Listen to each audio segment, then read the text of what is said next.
पहले तो भाई राम भाई साहब का सारी जनता जनार्दन की तरफ से ये धन्यवाद करते हमारे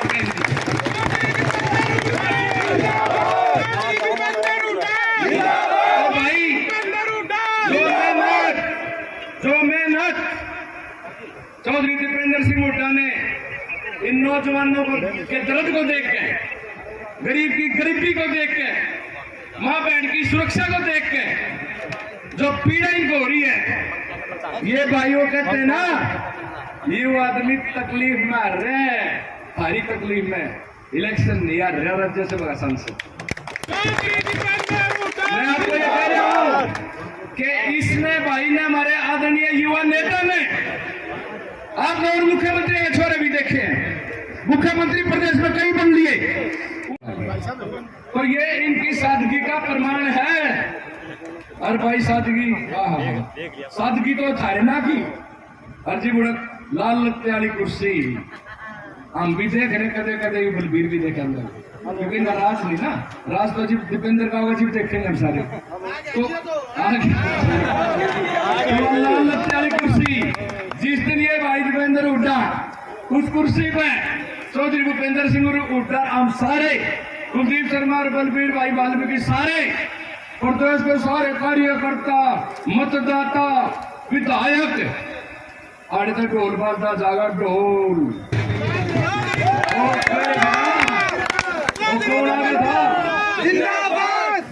हिटलर आधा पूरा था मेरे भाई,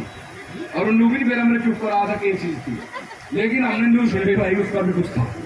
पर मैं एक बात आपसे बता दी भाई दीपेंद्र सिंह, एक प्रार्थना मेरी है, एक तो हमने टाइम दे दिया करो,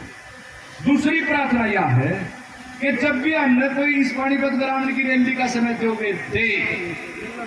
ये जनता जनार्दन, ये प्रेस वाले आपके आने से पहले पूछ रहे थे, और परसों मेरा प्रेस कॉन्फ्रेंस करी उधर भी पूछ रहे थे, अब जी सारे लोग बता रहे मारे इतने आदमी पाओगे, मारे इतने पाओगे, भाई मंत्री जी तेरे कितने पाओगे, भाभी मेरे तो उधर देखने तक पाओगे। ये जो स्ट्रेंथ, ये जो माता पिता और नौजवानों की हाजिरी, इस बार तो सर इसमें दिया, क्योंकि हम एक परिवर्तन की लड़ाई लड़ रहे हैं हरियाणा में। बीजेपी जेजेपी की इस खट्टर दुष्यंत सरकार इतना नुकसान कर दिया हरियाणा का, इस सरकार को हरियाणा के सत्ता से बाहर करके हरियाणा दोबारा विकास पे लाने की एक लड़ाई लड़ रहे हैं। और उस लड़ाई में इनके पास तो बहुत कुछ है, इनके पास दिल्ली में भी सरकार है, चंडीगढ़ में भी सरकार है, धन बल है,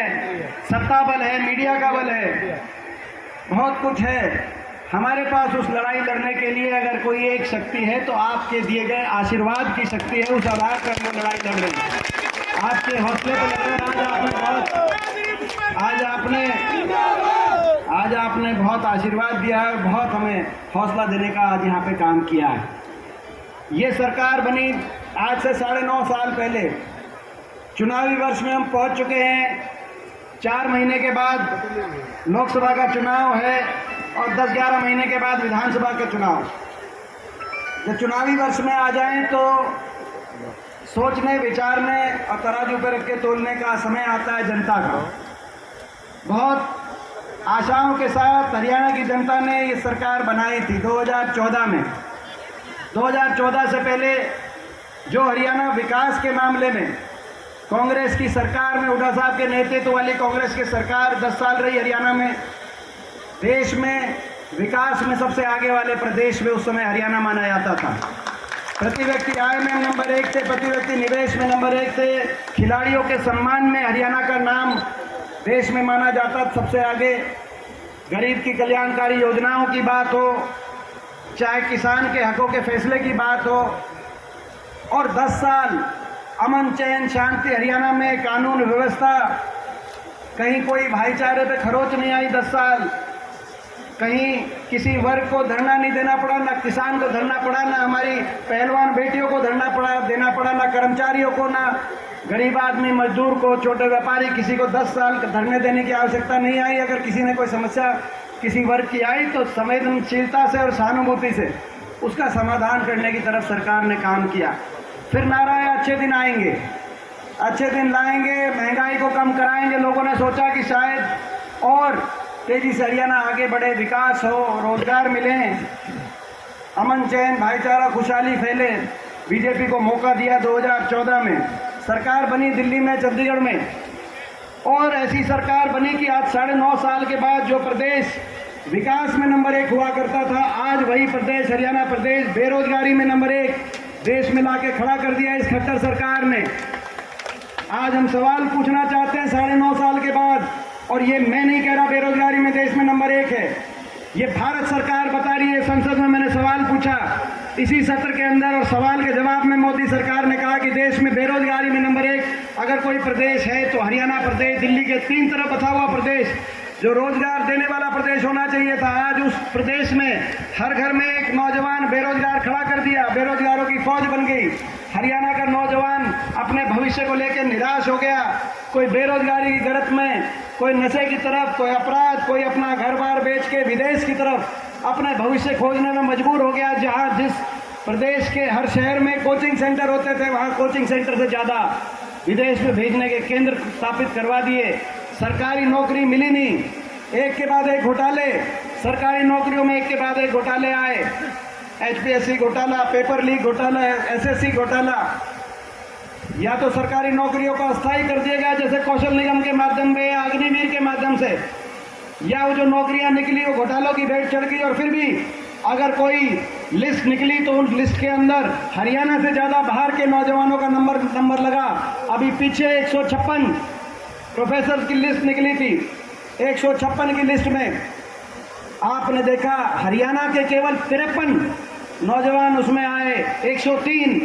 दूसरे प्रदेशों के नौजवान। मैं पूछना चाहता हूं देश में कौन सा ऐसा प्रदेश है जहां इस तरह से खुद के प्रदेश के नौजवानों को अवसर नहीं मिलता। आज ऐसी सरकार, प्रदेश के नौजवान का भविष्य बिगाड़ने वाली सरकार, प्रदेश में सबसे ज्यादा महंगाई, वैट, डीजल, पेट्रोल, रसोई गैस का सिलेंडर, स्कूल की फीस, बिजली का बिल, हर गरीब आदमी के घर का बजट बिगाड़ने वाली सरकार, अपराध और नशे को हरियाणा में बढ़ावा देने वाली सरकार, भ्रष्टाचार के आधार पे बनी हुई सरकार। कहा था कि 5100 पेंशन, जेजेपी ने कहा था 5100 की पेंशन पे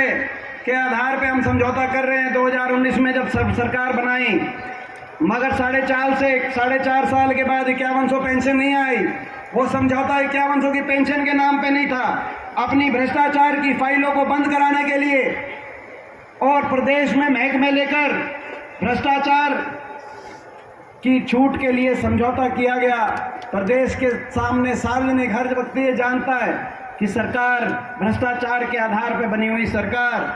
खुद भ्रष्टाचार कर रहे हैं और प्रदेश को विकास की पटरी से उतारना काम कर रहे हैं। लेकिन ये सब भी मैं समझता हूं कि एक तरफ था, लेकिन दूसरी जो और भी ज्यादा आज हर आदमी के दिल में जिससे टीस है कि ऐसी सरकार, हरियाणा ने नुकसान इतना कर दिया,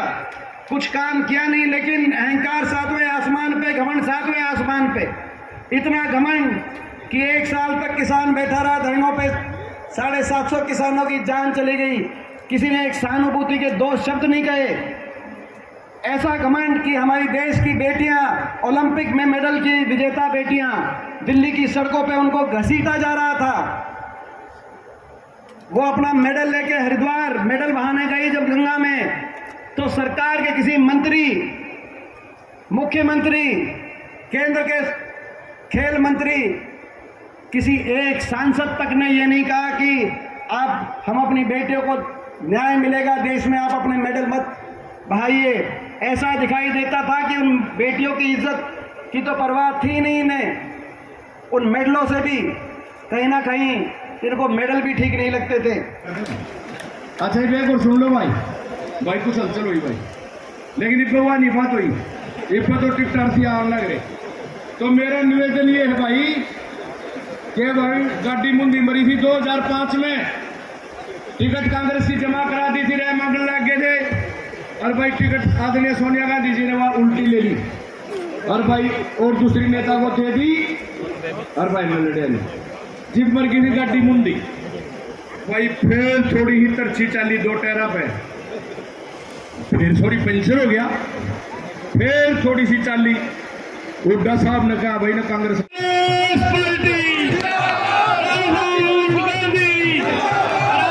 डालो, आराम हमारा इशारा का विधायक बलबीर पाल शाह भी,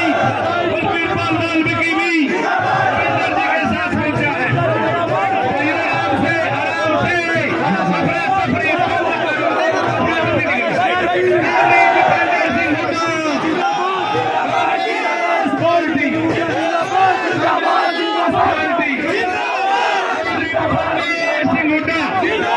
हमारे साथी कपिल से 100 रुपया और बना दूसरे विधायक का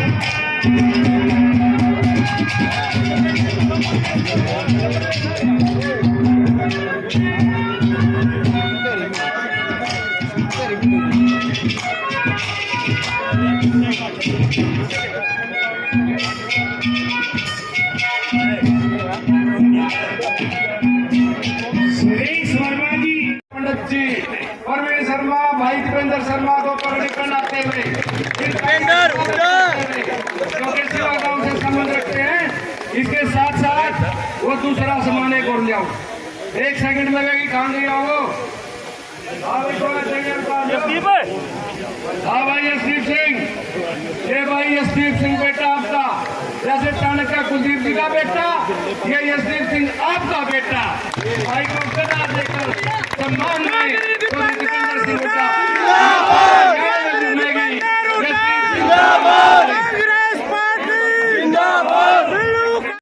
हमारे बीच में हमारे बहुत ही आदरणीय हरियाणा के वरिष्ठतम राजनीतिकों में से जिनकी गिनती है और हरियाणा में परिवर्तन आए, बदलाव आए, इस संघर्ष में चौधरी भूपेंद्र सिंह हुड्डा जी के साथ कंधा से कंधा मिलाकर जो इस संघर्ष को आगे लेके जाने का काम कर रहे हैं आदरणीय पूर्व विधानसभा अध्यक्ष कुलदीप शर्मा जी, हमारे विधायक भाई बलबीर वाल्मीकि जी, हमारे भाई आदरणीय जिनको बोलना था लेकिन अपने समय का उन्होंने दान दिया है, उनको हमारे भाई बुल्ले शाह जी, हमारे यहाँ के प्रभारी जिले के पूर्व मंत्री भीमसेन मेहता जी, हमारे धर्म सिंह छोकर जी जो विधायक हैं, उनके बड़े भाई उनकी हाजिरी लगा रहे हैं, हमारे भाई छोकर साहब, हमारे आज के कार्यक्रम के मेजबान जिनके बुलावे पे आज आप लोग हम लोग सभी यहाँ पहुँचे हैं, जो एक चाय का प्रोग्राम था लेकिन जिनको जनसभा का रूप आपने दिया है, हमारे पूर्व मंत्री हमारे भाई वीरेंद्र कादियान जी,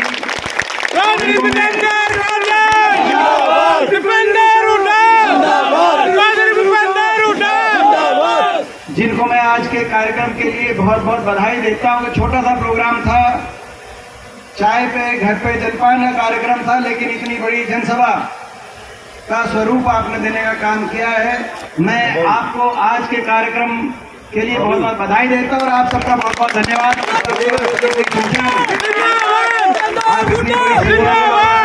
घंटों से यहाँ पे